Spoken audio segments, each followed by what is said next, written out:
Another battle I wanted to do because I messed up horrifically was Grimlock versus Vegeta. I actually nerfed Grimlock to actually give Vegeta the win here because, in all honesty, Vegeta had no win cons. Not when I was really experienced and I just, wanted somebody to win. But in all honesty, I really just did myself, and I did this channel a very bad disservice here. But let's get into the actual reverse of this argument. Grimlock knows every form of Cybertronian combat, and if you actually see in the bottom right hand corner here, he's an expert at fist fighting. As a matter of fact, he's known as a master. But this would also mean he's actually above characters like Bludgeon, who was a master at Metallico, and Whirl, who is superior to Bludgeon, and yet Grimlock is superior to Whirl in these forms. So again, Grimlock also knowing these forms and actually having much more experience with these forms, being able to basically go to Earth and fight off Decepticon armies throughout millions and millions of years. Like since the Cretaceous period, mind you. And the Cretaceous period had two stages. There was the early one, and then there was the late Cretaceous. So again, Grimlock being around that long definitely cements him as above Vegeta when it comes to skill here. In terms of experience, he also takes that over Vegeta. Like I said, he's been around since the Cretaceous period. Meanwhile, Saiyans have been around since humans were. Okay, when humans are like advanced. Let's say the Saiyans came in like 2012 or something like that. Okay, Grimlock will still have that sheer edge over Vegeta. In terms of strength, Grimlock mollywops as well. He's been able to beat down Tarn. This is someone who actually is able to take on Megatron. And we already know Megatron scales to Optimus Prime. Like come on now. It's not even up for debate. Megatron and Optimus pretty much scale to each other. And Grimlock would be, slightly above them. But he's definitely above them in terms of like raw strength and durability as well. So he's being able to basically harm the likes of Tarn, who I said this before, has been able to beat down Megatron. Scorponok, who as well is a pretty much a Titan level threat here. Grimlock has also been able to put hands on Trypticon when Optimus Prime couldn't. He's even been able to fight against an antimatter amped Megatron while he was weakened from his own surge of antimatter. And he was able to resist the touches from him. Grimlock also possesses the Magma Blade now. This blade is actually ridiculously powerful, able to slice through Megatron's armor, one-shot Predaking, one-shot Primus when it absorbed energy of Abominus. And it just packs us so much of a punch here. And Grimlock's weaponry here is honestly the reason why he beats Vegeta more often than not, rather than he does without him. Without him, he simply uses his antimatter manipulation to disintegrate Vegeta on a molecular level because they do not have that kind of resistance. You could probably say, oh, well, Vegeta resisted the Kai. Vegeta resisted the Kai. Vegeta never resisted Toppo's killing Hakai. Alright, Toppo mainly used the Kai to vaporize energy attacks and nullify any damage that would come his way here. And Vegeta took full advantage of that and used the final explosion to like push him back and to full on eliminate him. Meanwhile, Grimlock, wouldn't have a problem with Toppo's killer intent Hakai. So again, if Vegeta tries this here, he's not going to be, his body's not going to be able to register antimatter being what kills him here.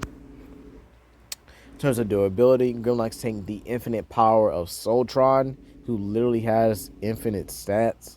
That is very rare seen, and Soltron may be even on the same playing fields as Elder Gods. Speaking of gods, Grimlock has been able to fight on par with a Dark Avatar version of Primus. This also goes for durability as well, as Primus's mere presence can erase entire galaxies and rip through space and time. Sorry about that. Grimlock also getting his intelligence back from when he was, in his big brain moment, thanks to, Computron. he was able to target weak points of his opponents and actually exploit them. Let's not forget he also has the magma blades as well and can even absorb energy. This means no matter what energy Vegeta throws at him, Grimlock can simply absorb it to amplify the blade's attack potency and slice him up. Now you might say, "Oh, legendary, you can't count Volcanicus, feats or whatever." Here's the thing: Volcanicus and Volcaticon are so specific towards Grimlock that Grimlock has full control over the combiner. Plus, combiners don't work unless one person is in charge. So, with that being said, here, yeah, they will count as Grimlock's feats because the Dinobots are automatically going to follow Grimlock, and Optimus Maximus, one of the first few combiners to actually have that internal conflict. They eventually would have to side with Optimus, and Optimus, would basically have those feats of being Optimus Maximus. Okay, so with that being said, here, yeah. Now, you might want to go into Vegeto's Ultra Ego form, saying that's what's going to do it, that's what's going to do the job, or whatever. But in all honesty, this form is just, it's still too new. And Vegeta has not mastered it. Yes, he has some control over it, but he has no mastery of it just yet. Okay?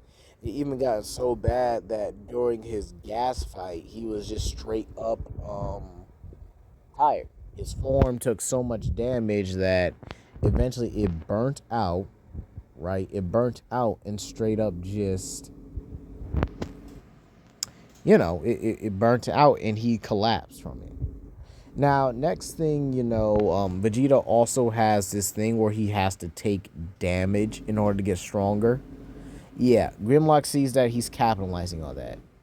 He's more strategic and is just far smarter of a fighter than Vegeta. Okay?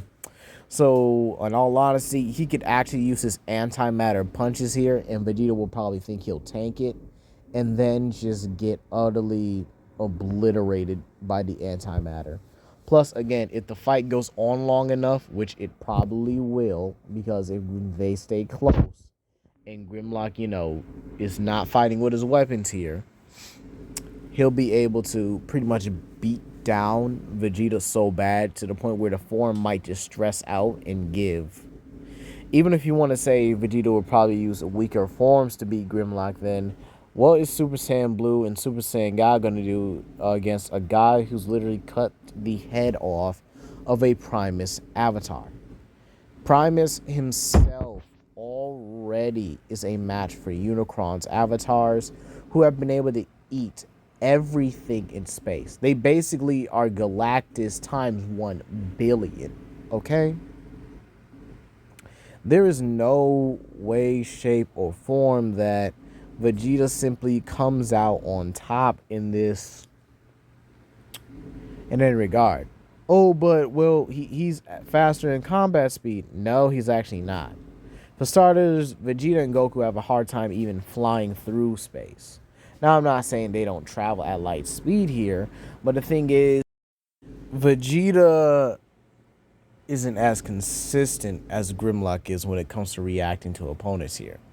Now, yeah, you could say, oh, well, Vegeta's the one that does the blitzing, but again, he gets blitzed as well. Meanwhile, Grimlock is pretty much like an anti-blitz mechanism where he's able to catch Seekers, like, consistently. Has been able to catch Swoop, who's been consistently as fast, if not faster than Seekers. I always say Swoop is faster because it's honestly true. He's faster than the Seekers. And the Seekers can fly in and out of black holes casually. So again, these guys would be consistently faster to FTL, to many times faster, to possibly even irrelevant speeds here. Or probably, that would be towards Blur, who actually has the fastest speed of any Transformer in that verse.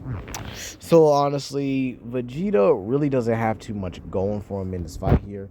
Energy attacks get absorbed, okay? He gets too close, he can get an antimatter blast or an antimatter grab, and it'll simply incinerate him. Even if Grimlock does use his antimatter and drains his energy, he could use the sword to replenish his energy every time Vegeta wants to use an energy blast, or worse yet, he coats himself in God Ki if he starts in Super Saiyan God or Super Saiyan Blue and making direct contact. Grimlock can use the sword or shield to block the attacks and absorb the energy that Vegeta has. So in all honesty, Vegeta pretty much fuels his own downfall here. He can't really affect him. He can't damage him in any way, honestly. And he's just really, he doesn't have what it takes to really put Grimlock down here. Meanwhile, Grimlock just has a plethora of ways of putting him down. But anyway, that's going to be all for here today, guys. Please comment, like, and subscribe. And thank you for 700.